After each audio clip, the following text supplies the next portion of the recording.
Hello and welcome to the latest episode of Damien's Midweek Markets, the show where I talk about what's going on in investment markets and what to look out for in the days and weeks ahead. Now, since the last show, the S&P 500 in America continues to push to new all-time highs. We get the occasional pullback, but the trajectory is definitely upwards, and that's being largely driven by technology stocks. If you look at the Nasdaq 100, that's also been setting new all-time highs. So the S&P 500 is now above 3,500, and as I make this video, it's around 3,580. So technology stocks are still doing a lot of the heavy lifting, although there are signs that breadth in the market is improving. That means there are more stocks actually participating in the rally and fewer stocks actually declining. So the more that participate in the rally, the more sustainable it should be in the long term. We don't just want tech stocks doing all the heavy lifting, but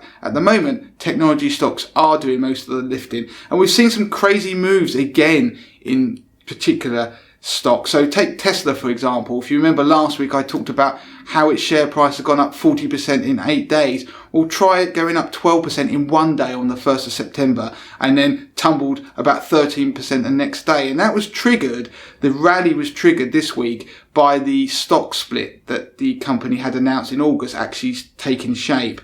And stock splits are generally meant to, they're seen as positive for stock prices because they allow, theoretically, smaller investors to be able to buy the stock because they actually they will increase the number of shares in existence while maintaining the market cap of the company. So Apple also did the same. So we saw not such aggressive moves in the share price of Apple this week, but we saw a 4% bounce on the 1st of September, only for that to pull back the very next day. So we are seeing some crazy moves.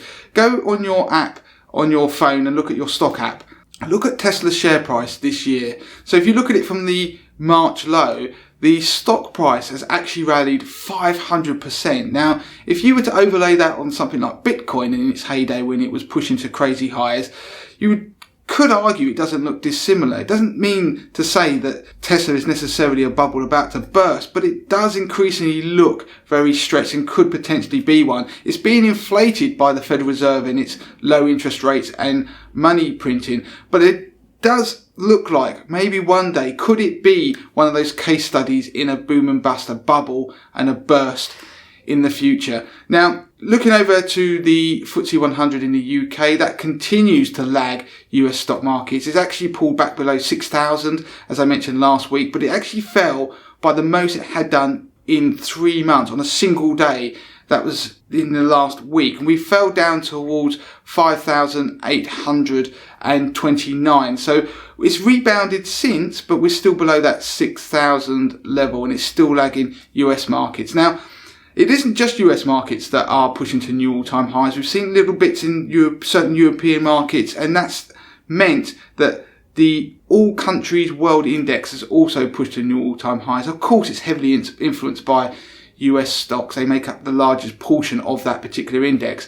But what it means is stock markets are still pushing higher. There's momentum. The momentum seems to be building. How far it can keep going, could we keep seeing new all-time highs? We'll have to wait and see. But on their own, all-time highs are a positive bullish indicator. So the more all-time highs you have, the more likely you are to get the next one. I once did a piece of 80/20 investor research on that. All-time highs are not to be feared necessarily. They can be indicators of further to come, but we'll have to wait and see because, of course, we've got the US election coming up in the coming months. Now, if we jump over to different asset classes, bonds have actually rallied this week. So if you think about the 10-year US Treasury yield, last week I mentioned it was around about 0.72 it was pushing towards on the 10-year US Treasury. That was a key level that I mentioned that we had to keep an eye on. If we broke above that, we could easily get to higher levels above 0.75. We did in fact hit 0.75. So don't forget, when yields go up on a bond, it means the price of the bond falls. So any holdings you have in bonds lose value. Well, this week that trend has reversed, and so we've seen bonds start to pick up in price, which means the yields have fallen. On the 10-year US Treasury, the yield is back down towards about 0.65. We've seen a similar pattern on the 10-year gilt in the UK. So bonds have again rallied. So those 100-day trends that I've been talking about in recent shows, whether it's the Nasdaq, whether it's the S&P 500, whether it's the gold price, or indeed the government bonds in the US or the UK, have been respected. We keep pulling back and then they bounce. But on gold, the price has tried to break back above the 2000 level and has struggled, but it's pulled back and currently sits around $1,936 per ounce. Now, if you look at that uptrend line, that 100-day uptrend line that I've been talking about on various asset classes, it's holding above that. We need to see it bounce from here again, as it did last week when it was testing this level, if that uptrend is to be respected. Now, one of the big influences on the whole market is the strength of the US dollar, and one of the indices that I'm watching quite closely is the US dollar index. Now, the US dollar index is a measure of the strength of the dollar against a basket of different currencies around the world. And if you get your stock app and you search for the US dollar index, I think the code is something odd like DXNYB. That's a very good index to keep an eye on at the moment, because so much is entwined with the strength of the dollar. The reason the gold is doing so well is influenced by the weakness of the US dollar, which obviously is a result of all that easy monetary policy that the US Federal Reserve is pushing out there, all that money printing and low interest rates. But the low value of the dollar, the weakening dollar, is also boosting US stocks, particularly US tech stocks. So the US dollar is having a huge influence on markets. And as I've mentioned, if we see the dollar suddenly rally, we could see a lot of these momentum trades that have been doing very well in the last 6 months, suddenly unwind. Now, at the moment, that index is around about 93. If we go below 92.5, that could show signs of further weakness. But having said that, we've seen some interesting technical analysis this week, some rebounds. I won't get into candlesticks. I've mentioned them before on the Sunday podcast if you want to go back and have a listen. But we've seen some signs that we could at least be in for a short-term bounce in the dollar. So keep an eye on that. And we may therefore see some increased volatility in markets, particularly equity markets. Now, I want to give you another couple of indices that I'm also watching at the moment. And one of them is the VIX, which is often called the fear gauge in America. And it's a measure of volatility. And that number at the moment is around about 26.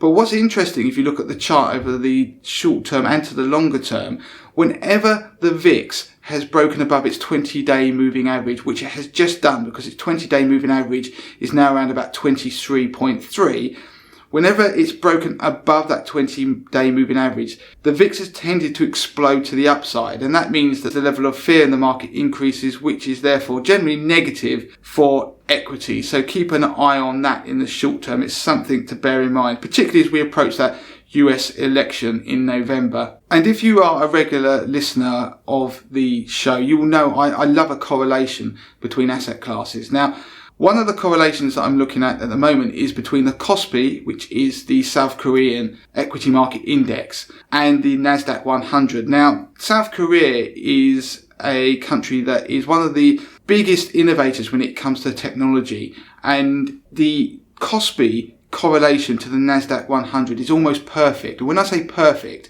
a correlation coefficient, which is a statistical measure of a correlation, can be between 1 and -1. And 1 is a perfect correlation, and the two indices have a correlation of 0.98. What that means is whenever the Kospi moves up by a point, the Nasdaq tends to do the same.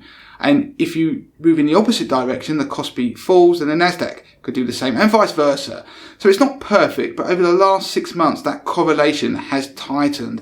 But what we've seen in the last 2 weeks is the two indices start to diverge. So the Nasdaq keeps pushing to new highs, but the Kospi is starting to flatline. So we're starting to get this divergence. And when that happens, usually we've seen, or certainly in the last 6 months, is one of them snap back, whether it's to play catch up or the other one to fall. So will the Nasdaq pull back? Is it an omen that we're going to get a pullback on the Nasdaq 100? And if we do, therefore, that could be a negative sign for not only US equities, but global equities more widely. So the dollar remains the key driver of markets at the moment, particularly as the US Federal Reserve didn't bring out any surprises at last week's Jackson Hole meeting that I mentioned in last week's show. So at the moment, we are still waiting to see what happens in the coming weeks and months in the lead up to that US election, but keep an eye on volatility. So that is it for this week on Damien's Midweek Markets. As ever, you can contact me via email, damien@moneytothemasses.com. Twitter is moneytothemasses with the number 2. We're on Instagram, Facebook, and of course, don't forget to subscribe to our YouTube channel.